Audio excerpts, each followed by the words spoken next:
জানিয়ে দেব আজকের পশ্চিমবঙ্গ ও দেশ বিদেশের সবথেকে বড় গুরুত্বপূর্ণ 35টি তাজা সংবাদ। খবরের শুরুতে জানিয়ে দেব সমস্ত গুরুত্বপূর্ণ সংবাদ শিরোনাম, পরে থাকবে বিস্তারিত। বিমানবন্দর লাগোয়া হোটেলে মুখ্যমন্ত্রী শুভেন্দুর সঙ্গে বৈঠক বিদ্রোহী তৃণমূল বিধায়কদের একাংশের, ছিলেন ঋতব্রত। দপ্তর পেলেন শুভেন্দুর মন্ত্রীরা।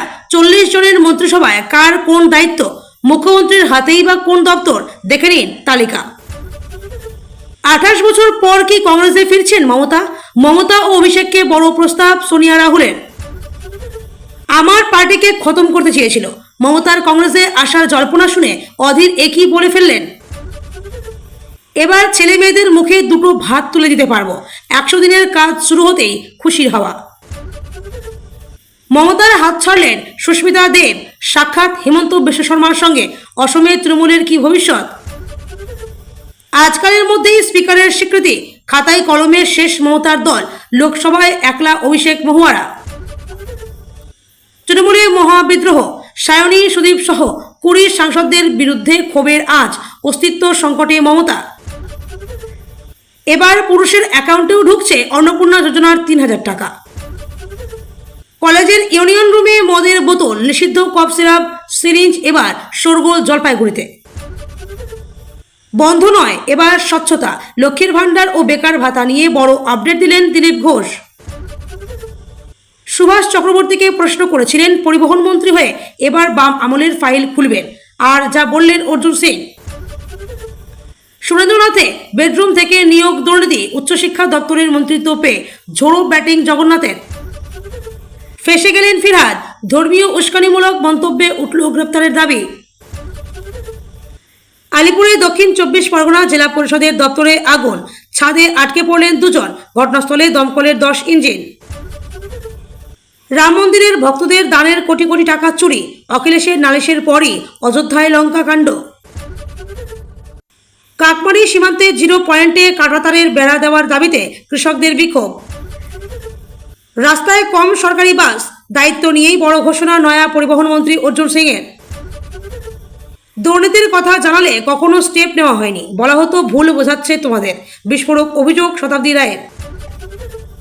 মৃতের পরিবারকে দেওয়া আর্থিক সাহায্যেও কাটমানি, গ্রেপ্তার তৃণমূল পঞ্চায়েত প্রধান। দুর্দিনে কংগ্রেসকে আঁকড়ে ধরার চেষ্টায় মমতা অভিষেক, পিসির সঙ্গে সোনিয়ার বৈঠকের পরদিনই রাহুলের সঙ্গে সাক্ষাৎ ভাইপোর। হাসপাতাল পরিদর্শনে গিয়ে মই বেয়ে ছাদে উঠলেন বিজেপি বিধায়ক, কেন? যৌতুকে বুলেট ও 2 লক্ষ টাকা না মেলায় রণক্ষেত্র, বিয়ের মণ্ডপেই হাতাহাতি বর কনে পক্ষের। রেশন কার্ড থাকলেই মিলবে আয়ুষ্মান ভারতের সুবিধা, 25 জনের মধ্যেই কেওয়াইসি শেষ করার ডেডলাইন নবান্নের। সিআইডির সঙ্গে বাঘ বিতণ্ডা, মমতা অভিষেকের হয়ে প্রবল লড়াই, এই শুভাশিসকে চেনেন? তৃণমূলের হাতছাড়া হাওড়া জেলা পরিষদ, সভাধিপতি ও সহসভাপতির বিরুদ্ধে অনাস্থা 28 বিদ্রোহীদের। ইরানে মার্কিন সামরিক হামলা, হেলিকপ্টার ধ্বংসের বদলায় হরমুজ প্রণালীতে জোরদার অভিযান আমেরিকার। মমতা কংগ্রেসে গেলে কুণাল কি করবেন, প্রশ্ন শুনেই বললেন। মাঝ রাস্তায় দাদাকে ধারালো অস্ত্রের এলোপাথারি কোপ ভাইয়ের, ঘটনাস্থলে মৃত্যু। উত্তেজনা জয়নগরে, নেপথ্যে কি কারণ? গ্রেপ্তারির হাত থেকে আপাতত রেহাই, অরূপ বিশ্বাসকে রক্ষা কবচ দিল হাইকোর্ট। পিঠের চামড়া তুলে নেবেন বলেছিলেন, এখন কান ধরে উঠবস তৃণমূল নেতার। দিদিকে ছেড়ে যাওয়ার পরদিনই শুভেন্দুর প্রশাসনিক বৈঠকে 2 তৃণমূল সাংসদ দেব এবং জুন, ছিলেন বিদ্রোহী বিধায়কেরাও। মমতার ঠিকানায় সিআইডি তল্লাশি নিয়ে হাইকোর্টের দৃষ্টি আকর্ষণ, সই কাণ্ডে রক্ষা কবচ চেয়ে আবেদন অভিষেকের। জাহাঙ্গীর খানের হয়ে মামলা লড়তে নারাজ আইনজীবীরা, 5 দিনের পুলিশ হেফাজত ফলতার পুষ্পার। বিজেপি নেতার গ্রেপ্তারের দাবি, অন্ডাল থানার সামনে মহিলাদের বিক্ষোভ। এতক্ষণ শুনছিলেন সংবাদ শিরোনাম, এখন আসছি বিস্তারিত খবরে।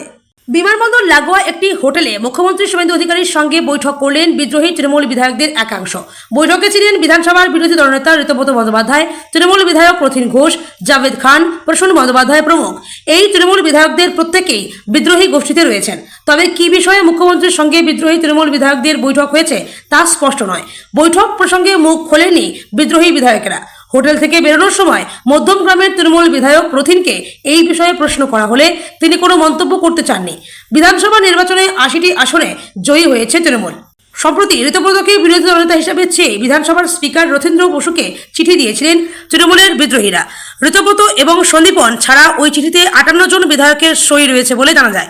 সেখানে শুধু বিরোধী দলনেতা নন, পশ্চিমবঙ্গ বিধানসভায় কারা রয়েছেন, তৃণমূলের উপদলনেতা হবেন তাও উল্লেখ করা হয়েছে। ছিল সন্দীপন সাহা, জাভেদ খান, সাবিনা ইয়াসমিন এবং শিউলি সাহার নাম। মুখ্য সচেতক হিসাবে চিঠিতে উল্লেখ করা হয়েছিল আখরুজ্জামানের নাম। চিঠিতে মমতা বন্দ্যোপাধ্যায়কে নিজেদের সভানেত্রী বলে উল্লেখ করেন বিদ্রোহীরা। বুধবার ঋতব্রত অবশ্য দাবি করেন তাদের শিবিরে এখন ৬৪ জন বিধায়ক রয়েছেন, তবে নির্দিষ্ট কারোর নাম করেননি তিনি। বিধানসভায় বিরোধী দলনেতা হিসেবে বর্ষিয়ান তৃণমূল বিধায়ক শোভন দেবকে স্বীকৃতি দেওয়ার প্রস্তাবের চিঠিকে কেন্দ্র করে তৃণমূলে বিতর্কের সূত্রপাত। অভিযোগ ওঠে, তৃণমূলের সর্বভারতীয় সাধারণ সম্পাদক অভিষেক বন্দ্যোপাধ্যায় স্পিকার রথীন্দ্র বসুকে যে প্রস্তাব পাঠান তাতে অনেক তৃণমূল বিধায়কের সই জাল করা হয়েছে। মুখ্যমন্ত্রী শুভেন্দু জানান, ঋতব্রত এবং সন্দীপন সাহাই সই জাল করার বিষয়টি বিধানসভাকে জানান। তারপরেই ওই দুই বিধায়ককে বহিষ্কার করে তৃণমূল। পশ্চিমবঙ্গে নতুন সরকারের মন্ত্রিসভার দপ্তর বন্টন চূড়ান্ত হয়ে গিয়েছে। মুখ্যমন্ত্রী শুভেন্দু অধিকারী সহ ৪১ জন মন্ত্রী কে কোন দপ্তর পেয়েছেন সেই তালিকা ইতিমধ্যে বিজ্ঞপ্তি আকারে প্রকাশ করেছেন নবান্ন। মুখ্যমন্ত্রীর হাতে থাকছে স্বরাষ্ট্র এবং পার্বত্য বিধায়ক দপ্তর, ভূমি ও ভূমি সংস্কার দপ্তর, ত্রাণ এবং উদ্বাস্তু পুনর্বাসন দপ্তর, বিদ্যুৎ দপ্তর, তথ্য ও সংস্কৃতি দপ্তর এবং কর্মীবর্গ ও প্রশাসনিক সংস্কার দপ্তর। এছাড়া যে দপ্তরগুলি বাকি মন্ত্রীদের মধ্যে বর্ধিত হচ্ছে না সেগুলিও থাকছে মুখ্যমন্ত্রী শুভেন্দুর হাতেই। গত ৯ই মে রবীন্দ্র জয়ন্তীতে ব্রিগেড ময়দানে শুভেন্দুর সঙ্গে মন্ত্রী পদে শপথ নিয়েছিলেন আরও ৫ জন, নিশীথ প্রামাণিক, দিলীপ ঘোষ, অগ্নিমিত্রা পাল, অশোক কীর্তনিয়া এবং ক্ষুদিরাম টুডু। পরে ১ জুন শপথ গ্রহণ করেন আরও ৩৫ জন। পূর্ণাঙ্গ মন্ত্রিসভায় দপ্তর বন্টনের পর নিশীথ পেয়েছেন উত্তরবঙ্গ উন্নয়ন এবং জলসম্পদ উন্নয়ন দপ্তরের দায়িত্ব। পঞ্চায়েত ও গ্রামোন্নয়ন ও কৃষি বিপণন দপ্তর থাকছে দিলীপের হাতে। অগ্নিমিত্রার হাতে থাকছে পুর ও নগরোন্নয়ন দপ্তরের দায়িত্ব। অশোককে খাদ্য সরবরাহ এবং সমবায় দপ্তর দেওয়া হয়েছে। ক্ষুদিরাম পেয়েছেন আদিবাসী ও সংখ্যালঘু উন্নয়ন এবং মাদ্রাসা শিক্ষা দপ্তর। নবান্নের বিজ্ঞপ্তি অনুযায়ী স্বাস্থ্য দপ্তরের দায়িত্ব পেয়েছেন সারদত্ত মুখোপাধ্যায়। উল্লেখ্য, গত বুধবার নিউ টাউনের রাম মন্দিরে পুজো দিতে গিয়েছিলেন শুভেন্দু। সেখানে তার সঙ্গে ছিলেন সারদত্ত। ওই দিনই স্বাস্থ্যমন্ত্রী হিসেবে সারদত্তের নাম জানিয়েছেন মুখ্যমন্ত্রী।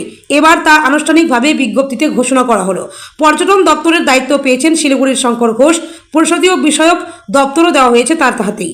শিল্প ও বাণিজ্য দপ্তরের দায়িত্ব দেওয়া হয়েছে তাপস রায়কে। অচিরাচরিত ও পুনর্নবীকরণযোগ্য শক্তি সরকারি উদ্যোগ ও শিল্প পুনর্গঠন দপ্তর দেওয়া হয়েছে তাকে। অর্থ দপ্তরের দায়িত্ব দেওয়া হয়েছে স্বপন দাশগুপ্তকে। জগন্নাথ চট্টোপাধ্যায় পেয়েছেন উচ্চশিক্ষা ও কারিগরি শিক্ষা দপ্তরের দায়িত্ব। স্কুল শিক্ষা দপ্তরের দায়িত্ব পেয়েছেন দীপক বর্মন। আবাসন, ক্ষুদ্র কুটির, মাঝারি শিল্প এবং বস্ত্র দপ্তরের দায়িত্ব দেওয়া হয়েছে তাকে। কৃষিমন্ত্রী হয়েছেন বীরভূমের দীর্ঘদিনের বিজেপি নেতা দুধকুমার মণ্ডল। পাশাপাশি অর্জুন সিংকে শ্রম এবং পরিবহন দপ্তরের দায়িত্ব দেওয়া হয়েছে। মনোজ ওরাও পেয়েছেন বন এবং পরিবেশ দপ্তরের দায়িত্ব। পূর্ত দপ্তর পাচ্ছেন অজয় পোদ্দার। গৌরীশঙ্কর ঘোষের হাতে দেওয়া হয়েছে অনগ্রসর শ্রেণী উন্নয়ন দপ্তর। জনশিক্ষা, প্রসার ও গ্রন্থাগার দপ্তরও পেয়েছেন তিনি।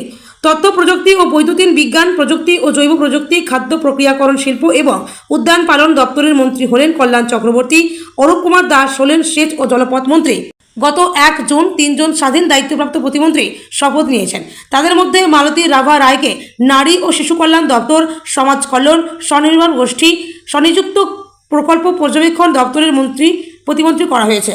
রাজেশ মাহাতো হলেন প্রাণী দপ্তর ও মৎস্য দপ্তরের স্বাধীন দায়িত্বপ্রাপ্ত প্রতিমন্ত্রী। ক্রীড়া ও যুব কল্যাণ উপভোক্তা বিষয়ক দপ্তরের প্রতিমন্ত্রী করা হয়েছে ইন্দ্রনীল খাকে। অন্যদিকে ১৯শে জুন প্রতিমন্ত্রী কে কোন দপ্তর পাচ্ছেন তাও বিজ্ঞপ্তিতে জানিয়ে দিয়েছে নবান্ন। আদিবাসী উন্নয়ন দপ্তরের প্রতিমন্ত্রী জুয়েল মুর্মু। উচ্চশিক্ষা দপ্তরের প্রতিমন্ত্রী করা হয়েছে হরেকৃষ্ণ বেরাকে। অর্থ দপ্তরের প্রতিমন্ত্রী হয়েছেন আনন্দময় বর্মন। আবাসন দপ্তরের প্রতিমন্ত্রী করা হয়েছে কলিকা মাঝিকে। স্বাস্থ্য প্রতিমন্ত্রী হয়েছেন সুমনা সরকার। মুখ্যমন্ত্রীর হাতে থাকা স্বরাষ্ট্র দপ্তরের প্রতিমন্ত্রী করা হয়েছে বিশাল লামাকে। অশোক দিন্দাকে করা হয়েছে কৃষি বিপণন, ক্ষুদ্র কুটির, মাঝারি শিল্প, বস্ত্র দপ্তরের প্রতিমন্ত্রী। সাংসদ পদ ছাড়ার সঙ্গে তৃণমূল ছাড়লেন সুস্মিতা দেব।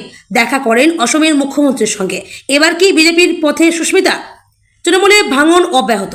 সুখেন্দু শেখর রায়ের সাংসদ পদ ছাড়ার পর এবার তৃণমূল ছাড়লেন সুস্মিতা দেব।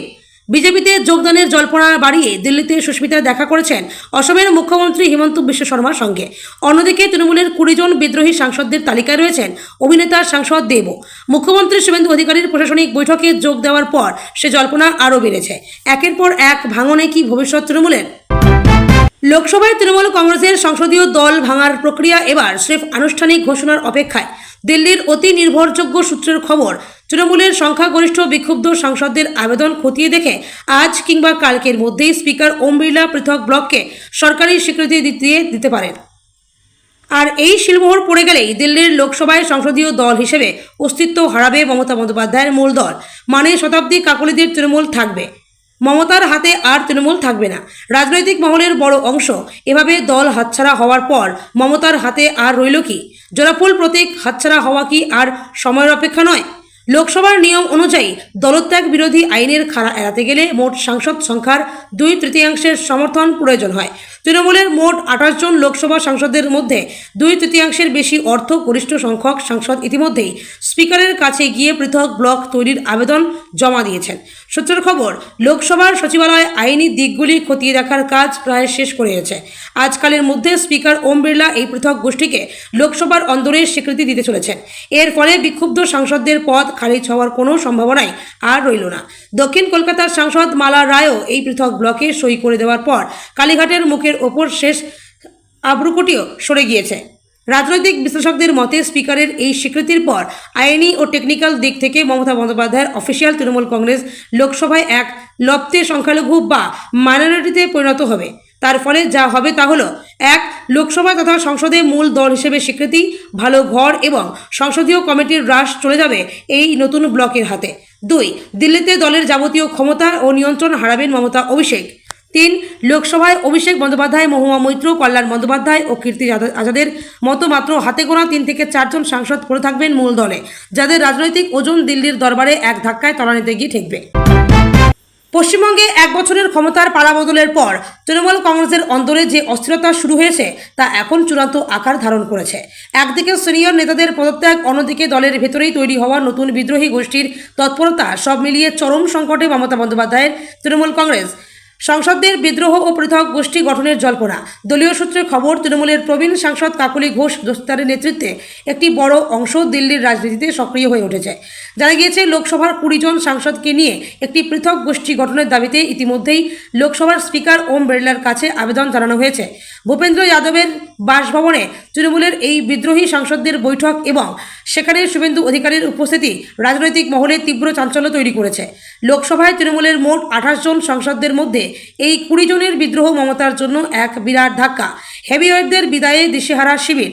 তৃণমূলে বিদ্রোহের আগুন জ্বলেছিল ঋতব্রত বন্দ্যোপাধ্যায় ও সন্দীপন সাহাকে বহিষ্কার করার পর থেকেই। এরপর সেই আগুন ছড়ায় রাজ্যসভায়। সুখেন্দু শেখর রায় 8ই জুন রাজ্যসভার সাংসদ পদ থেকে ইস্তফা দিয়ে মমতা বন্দ্যোপাধ্যায় দিল্লির সফরকালেই তাকে বড় অস্বস্তিতে ফেলেন। সুস্মিতা দেব 10ই জুন সুস্মিতা দেব দলের সমস্ত পদ ও রাজ্যসভা সাংসদ পদ থেকে পদত্যাগ করেন। দল ছাড়ার পর তার সঙ্গে হিমন্ত বিশ্ব শর্মার বৈঠক নিয়ে শুরু হয়েছে নতুন জল্পনা। দলের অন্দরে অস্বস্তি ও ভবিষ্যৎ দলের অভ্যন্তরে এক সময়ের বিশ্বস্ত সহকর্মীদের বিদ্রোহ এবং বিরোধী কণ্ঠস্বর তৃণমূল সুপ্রিমোকে কার্যত এক ঘরে করে দিয়েছে। রাজনৈতিক বিশ্লেষকদের মতে একদিকে সাংগঠনিক ভাঙন, অন্যদিকে একের পর এক হেভিওয়েট নেতার প্রস্থান তৃণমূলের অস্বস্তিকেই প্রশ্নের মুখে দাঁড় করিয়ে দিয়েছে। দলের বিধায়ক থেকে শুরু করে সাংসদদের এই দলত্যাগের হিড়িক তৃণমূলকে দীর্ঘমেয়াদী সংকটের দিকে ঠেলে দিচ্ছে কিনা তা এখন সবচেয়ে বড় প্রশ্ন।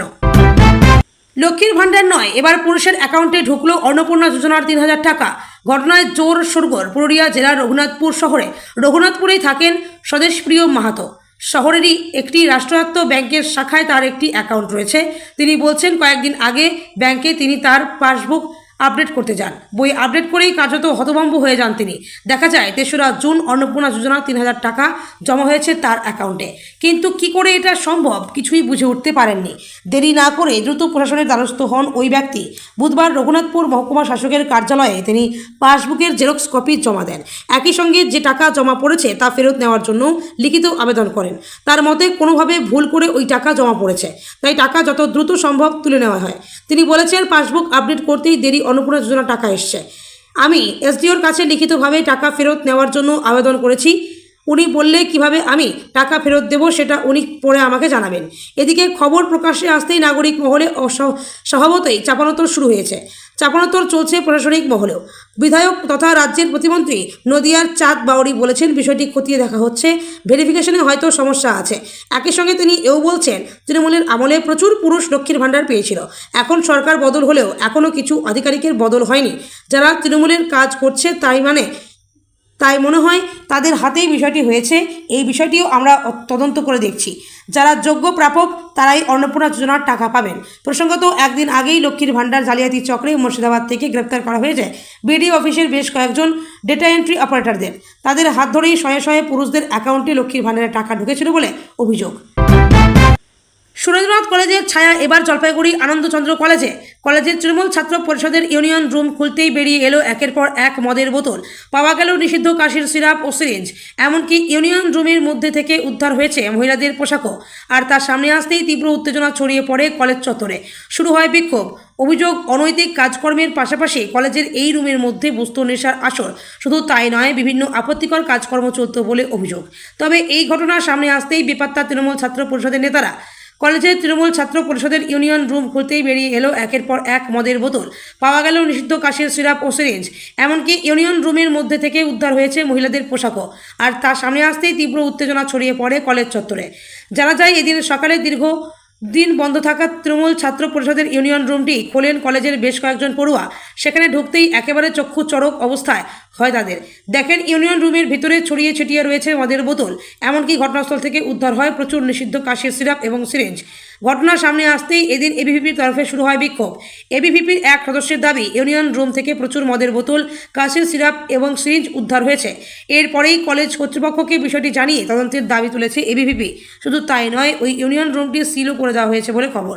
গত কয়েকদিন আগে শিয়ালদহ সুরেন্দ্রনাথ কলেজের ইউনিয়ন রুমের আলমারি থেকে টাকা ভর্তি দুটি ব্যাগ উদ্ধার হয়। ওই ব্যাগের ভিতর থেকে উদ্ধার হয় বান্ডিল বান্ডিল টাকা, যদিও সেগুলির বেশিরভাগই উইপোকা খেয়ে নেয়। বিপুল এই টাকা উদ্ধারকে কেন্দ্র করে উত্তাল হয়ে ওঠে রাজ্য রাজনীতি। বরাহনগরের বিধায়ক সচল ঘোষ অভিযোগ করেন, সুরেন্দ্রনাথ কলেজে ভর্তির বিনিময়ে তৃণমূলের ছাত্রনেতারা কোটি কোটি টাকার দুর্নীতি করেছেন। এর মধ্যেই কলেজের মধ্যে একটি বিলাসবহুল ঘর সামনে আসে। আদ্যপান্ত একটি সাধারণ ঘরকে স্বাচ্ছন্দ্য আর বিনোদনের কেন্দ্র বানিয়ে তোলা হয়েছে। সেখানে মিলছে গর্ভনিরোধকের প্যাকেটও। সেই ছবি সামনে আসতেই একেবারে হুলস্থুল পড়ে যায়।